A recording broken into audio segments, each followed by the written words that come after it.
Okay, take two because I can barely talk a lot of the time. But anyway, welcome to another episode of Critical Weight Theory. And today I'm going to talk about something that hits deep.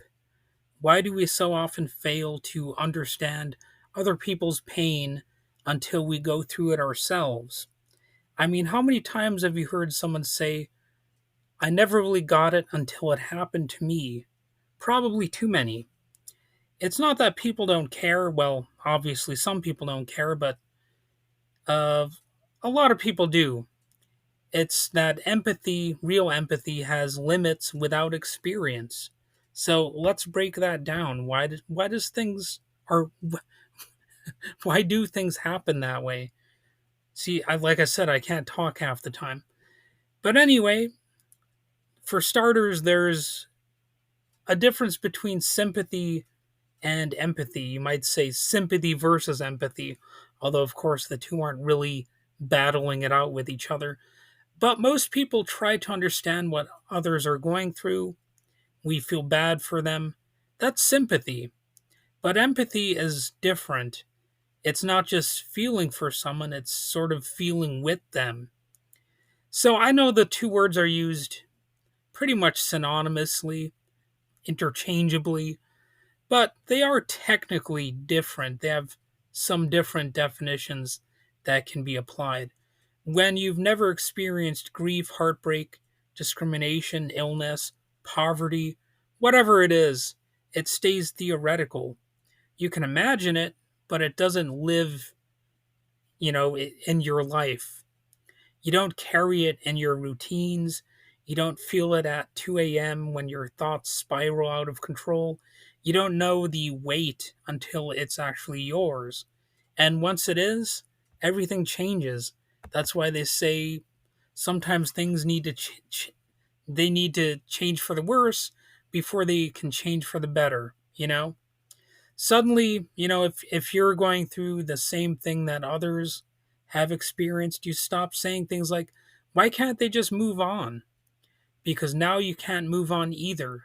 Not right away, maybe not for a long time, and maybe not even ever. So it's the moment that it becomes personal. You ever get inspired by someone's bold decision? For example, seeing someone else leave a job might give you the courage you need to leave yours.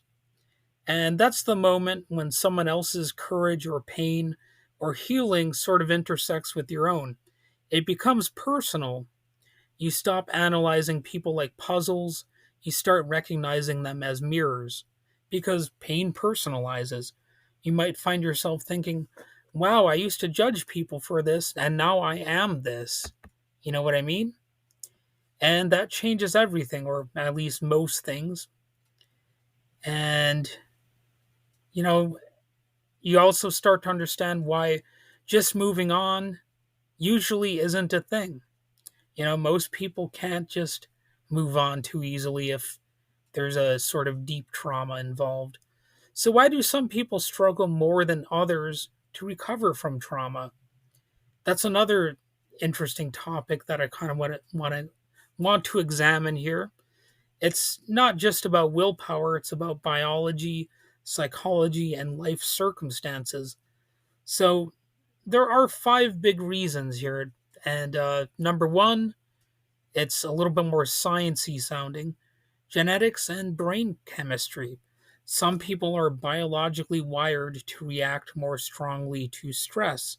Certain genes make the fear and stress systems in the brain more sensitive.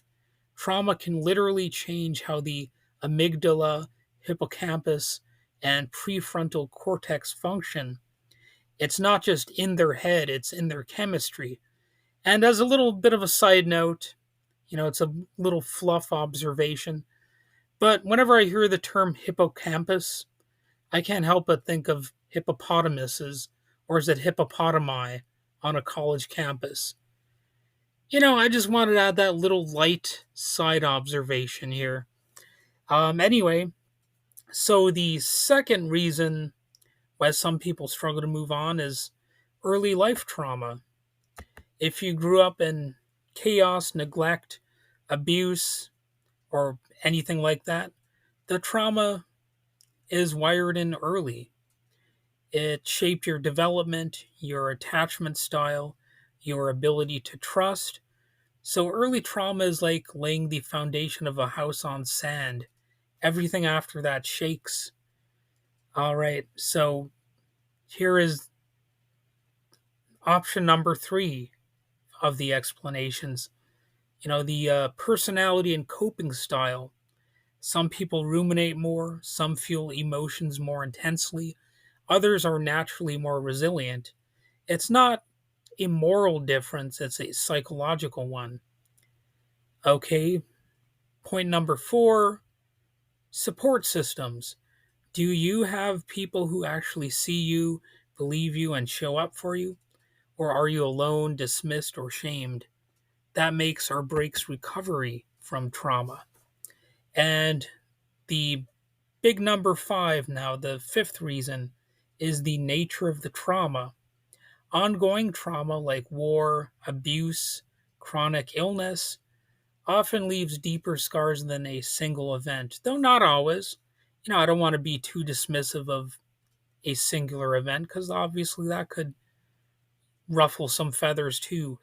Ruffle some feathers, scramble some circuits, whatever loose fitting and poor analogy you want to use here. And the meaning we assign to trauma matters. If someone thinks it's their fault, it can be crushing, especially when obviously in most scenarios it's not the person's fault. Now, obviously, maybe there are some exceptions to that where, the trauma kind of goes both ways if it's like a mutually abusive relationship, which does happen and people don't often talk about it enough. The sort of conventional narrative on this is that the abuse is always directed in one direction, but of course it can be multi-directional, and that makes it perhaps even more complicated.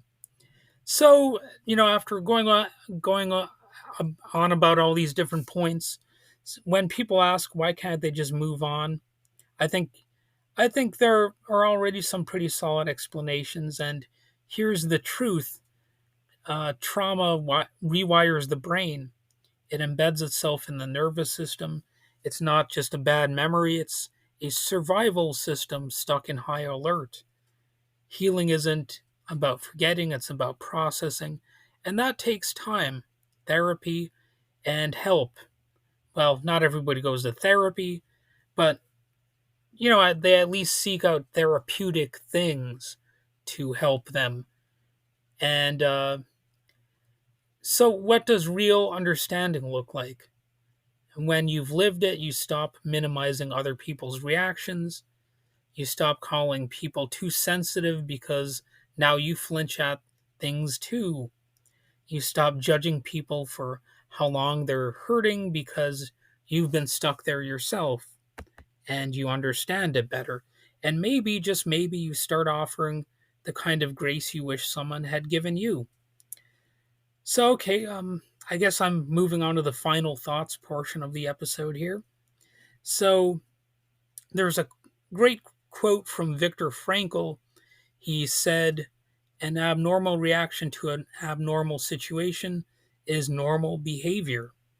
Trauma responses aren't signs of weakness, they're survival strategies. They mean your mind and body are doing their best to cope with something that should never have happened in the first place." And here's something from East of Eden that always could give somebody pause. Quote, "Most of their vices are attempted shortcuts to love. When a man comes to die, no matter what his talents and influence and genius, if he dies unloved, his life must be a failure to him." So that's a very deep quote, and I think it kind of reveals the nature of depression and trauma. If a person just has no sense of being loved or respected or whatever, they are likely to acquire more vices than they would have had otherwise as sort of a coping mechanism. So that's why, people so often resort to drugs, alcohol, that kind of stuff. So we think people break because they're weak, but maybe they break because they've carried too much alone for too long. So today, just ask yourself, where do you need grace, and who around you might need it too? Because the more we understand each other, not in theory, but in real, messy, lived experience, the more we can finally get it and maybe even help someone else feel a little bit less alone. So, thanks for listening today. If this episode meant something to you, share it with someone who needs it. So, until next time, stay kind, stay real, and keep going.